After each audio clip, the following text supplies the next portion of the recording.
Сәлем достар, мен бүгін Атыраудан. Бүгін погода бізде кәдімгідей жылы. Сендерге бір история айтып кетейін. Негізі анам ужас кино бар ғой, Анабель туралы. Ол негізі шын өмірден алған екен. Ол аңыз емес, ештеңедей кинода емес, ол шын өмір екен. Анабельдің түрін шын өмірде деп кинода андай қорқынышты қылдырып, адам қылдырып көрсетсе, кәдімгідей бір страшный кукла көрсетсе, ал шын өмірде ол кукла негізі андай матадан жасалған сары, бір шашы сары түсті кукла. Бірақ түріне қарап тұрсаң, кукланы ол саған тиіспейді, ол көңілді сияқты.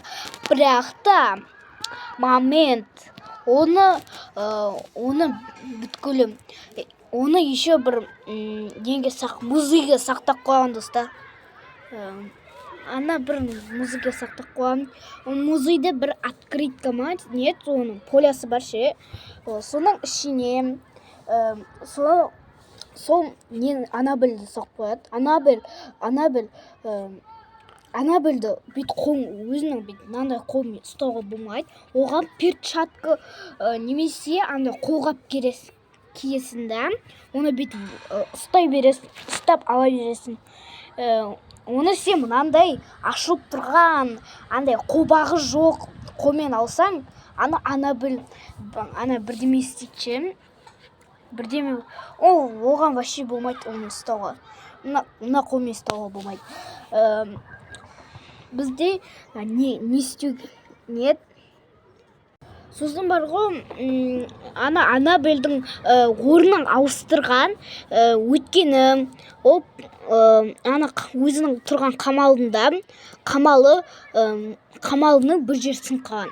Егер оны ауыстырмаса, ол шығып кетуі мүмкін бір жерінен.